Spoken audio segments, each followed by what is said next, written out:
It's time for Cutting Edge Consciousness with Freeman Michaels and Barnet Bain.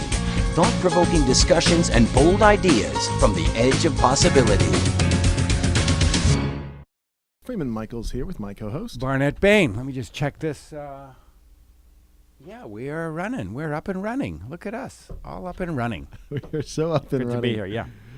Hey, listen, we've been talking a bit about new ways of finding meaning. I'm drawing out new meanings in things, and I'm open to new meanings, and I'm experiencing more and more meaningful,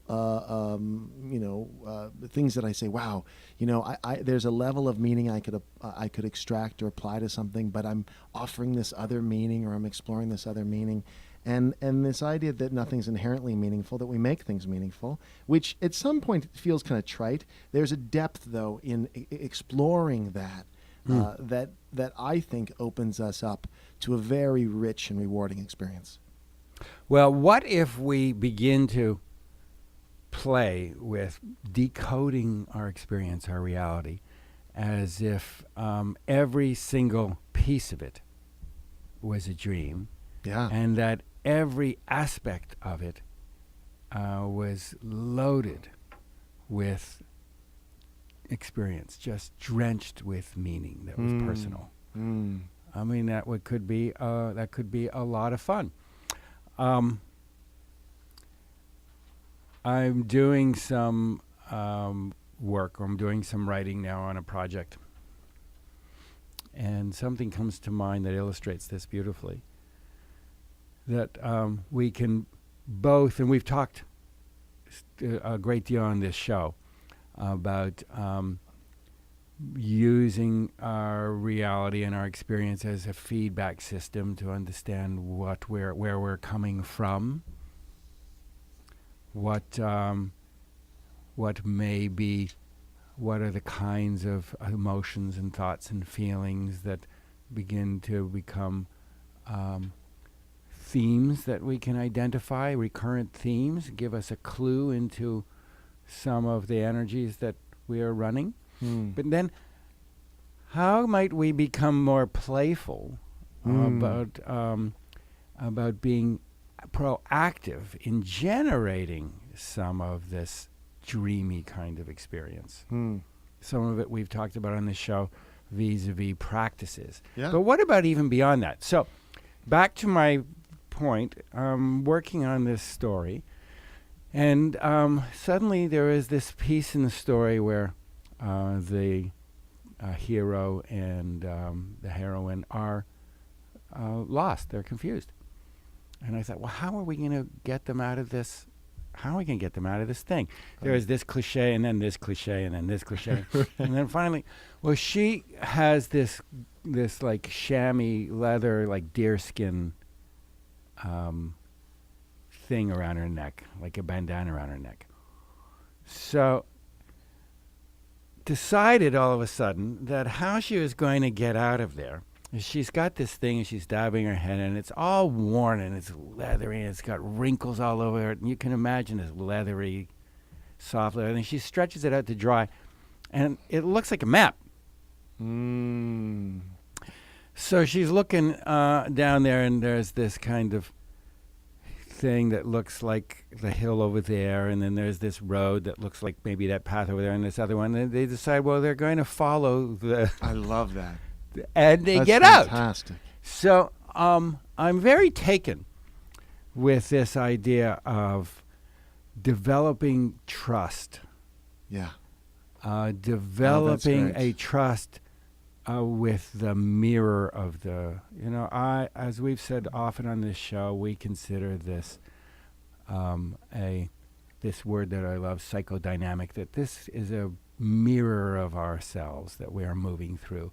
The body and the world at large is a map of the subconscious. Yeah. And we're moving through it. So if I begin to become more trusting of it, I am not suggesting to myself or to anyone else that we take huge risks. I'm not going to pack up my life or quit my day job and on a whim.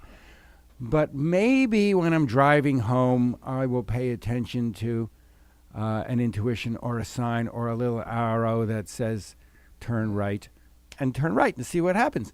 And, or maybe I will be more willing to be playful with a leather bandana and follow that trail. And really what we're talking about, I think, is responding more, what's the right language?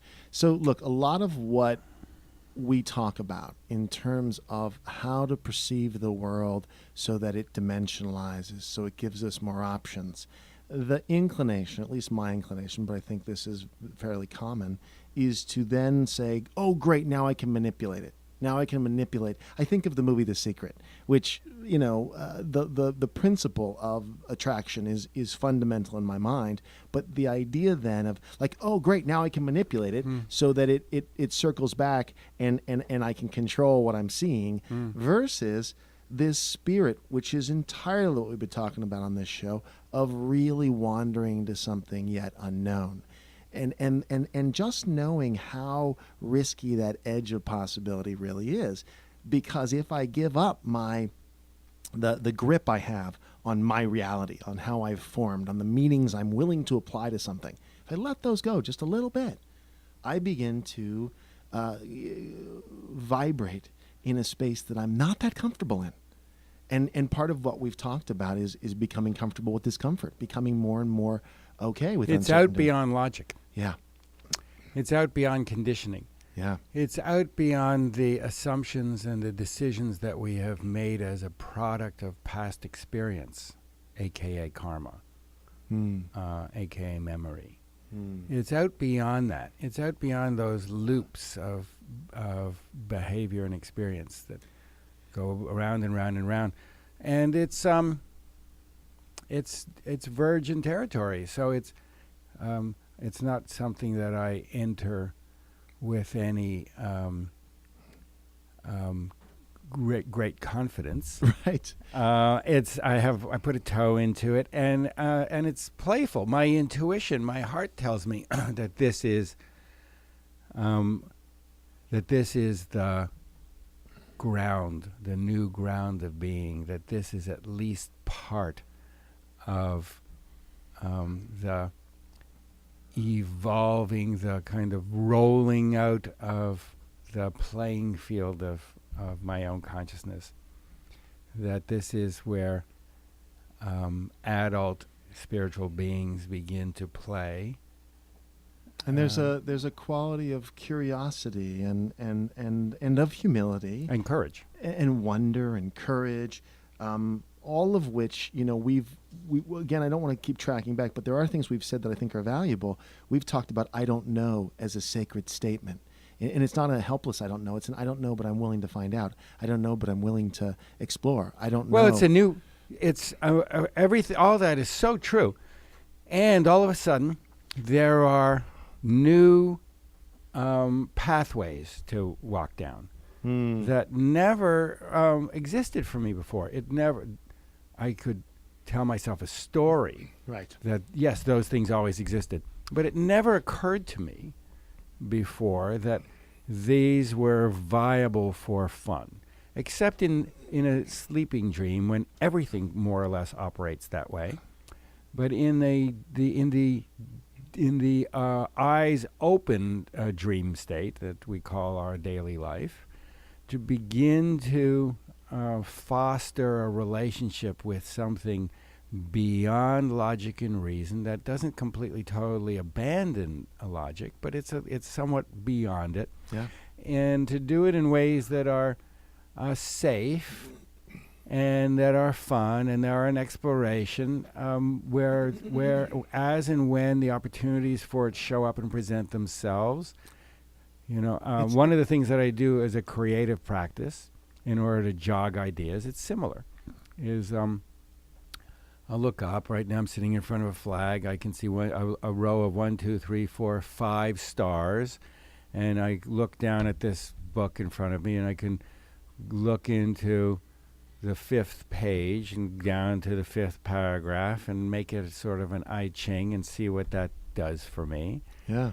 Or the 5th word of the 5 cracking open the book in 5 places and see what that does for me, how that triggers it. I begin to have a conscious relationship with my subconscious. I love it. And there's a spirit of adventure in this. There's a spirit of again, the word play. That it's like, I wonder. I'm willing to play with this. And I think, it's interesting because what we risk and this is so simplistic, I'm almost embarrassed to say it, but what we risk is the known when we step into the unknown. But the idea that we're risking the known, we're risking the way we've done it, even if the way we've done it hasn't been that great. In other words, the sort of what's played back has been fairly, maybe even uncomfortable. But the idea of stepping into the unknown, we have so much resistance to it. But we have to build.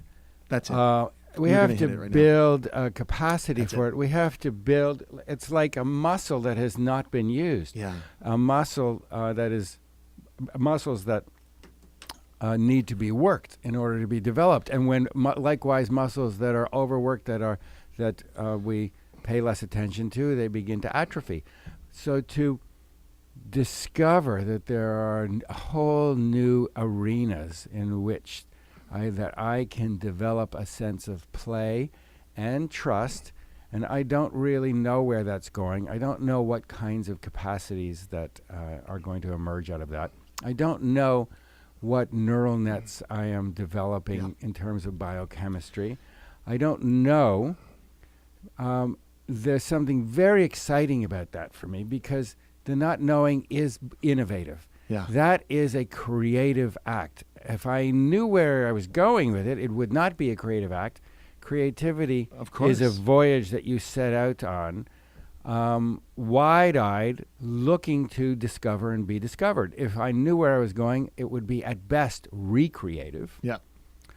but it would not be innovative. Such a powerful distinction, and look, in just the sort of building blocks of this in terms of capacity. If we say to someone, "Trust your intuition," but they haven't developed their intuition. They don't know what people. For the most part, that's bad advice. people don't know what that means. Right.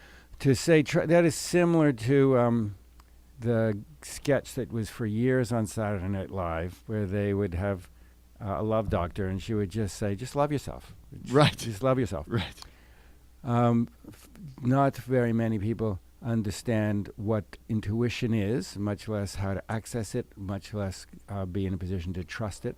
And very few people understand what love is, to give, to respond, to respect, to create safety for the self and others, to reduce the fear of abandonment or loneliness or humiliation, and to create pleasure, to create emotionally, mentally, physically where it's possible. I mean, So we it's can really unpack this for weeks. Oh, no, and we don't have to right now. All I'm saying is that because this is such an important distinction, to tell someone just love yourself is not helpful. To tell someone trust your intuition when their intuition is not a capacity they've really worked on It's like exploring. telling a 7th grade science student, just trust your rocket science. That's right. Just trust. You Well, know, this you're is- now I- working for Werner von Braun, Yes. and just trust your arithmetic. It's not going to happen. So and one of the things we brought up before is feelings. When people say trust your feelings, well, your feelings have to be trustworthy. You have to have a relationship with your feelings that's open enough, that's broad enough. really important. Because otherwise, they're too tied to stories, and the stories take us off on a ride. Then we're on the emotions. It's not feelings. Feelings are dynamic. Feelings come up. Feelings are intertwined. They flow. You're supposed to have conflicting feelings. No, mixed feelings is normal.